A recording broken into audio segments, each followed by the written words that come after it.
नमस्कार, जय माता दी। नवरात्रि के समय संधि पूजा का विशेष महत्व होता है। संधि पूजा अष्टमी तिथि की समाप्ति व नवमी तिथि के आरंभ होने के समय बिंदु पर की जाती है।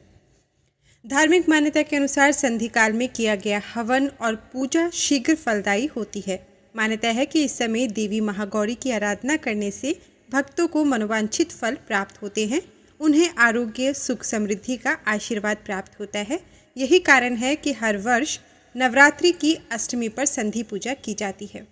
संधि काल का समय दुर्गा पूजा और हवन के लिए अत्यंत महत्वपूर्ण माना जाता है। पुराणों में संधि पूजा से संबंधित एक कथा का वर्णन मिलता है, जिसके अनुसार माता चामुंडा और महिषासुर के बीच भयंकर युद्ध हुआ। उस युद्ध के दौरान चंड और मुंड नामक दो राक्षसों ने माता चामुंडा पर पीछे से हमला कर दिया। इस आघात से माता का चेहरा क्रोध से नीला हो गया। उन्होंने दोनों राक्षसों का वध कर दिया। जिस समय उनका वध हुआ वह संधि काल का समय था। यह मुहूर्त अत्यंत शक्तिशाली माना जाता है, क्योंकि इसी समय माँ दुर्गा ने अपने समस्त शक्तियों का प्रयोग कर चंड मुंड का संहार किया था। संधि पूजा 2 घटी तक चलती है, जो 48 मिनट का समय होता है। जब अष्टमी तिथि समाप्त होती है तो आखिर के 24 मिनट और नवमी तिथि जब प्रारंभ होती है तो शुरुआत की 24 मिनट, कुल मिलाकर 48 मिनट का यह समय संधि मुहूर्त समय होता है। संधि पूजा मुहूर्त जानने से पहले अष्टमी तिथि के बारे में जानते हैं। अष्टमी तिथि प्रारंभ हो रही है 29 सितंबर को शाम 4:31 पर और समाप्त होगी 30 सितंबर को शाम 6:06 पर और उसके बाद नवमी प्रारंभ हो जाएगी।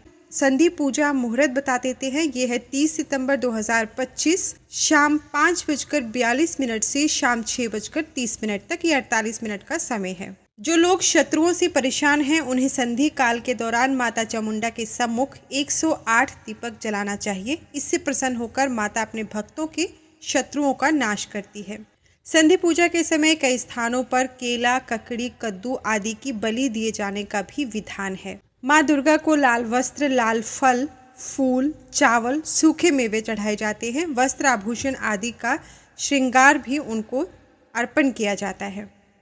पूजा संपन्न होने के बाद पूजा के दौरान किसी भूल के लिए माता से क्षमा मांगे और उनसे परिवार पर अपना आशीर्वाद बनाए रखने के लिए आशीर्वाद मांगे। इस समय पर माता दुर्गा के मंत्रों का जाप करें और अंत में उनकी आरती करें। संधि काल के दौरान माता चामुंडा की पूरी आस्था से की गई आराधना बहुत प्रभावशाली होती है। मान्यता है कि इससे जातक के पारिवारिक जीवन में सुख शांति बनी रहती है और साथ ही संतान सुख भी प्राप्त होता है। तो माँ चामुंडा आप सभी पर अपनी कृपा दृष्टि बनाए रखें। इसी प्रार्थना के साथ जय माता दी। धन्यवाद।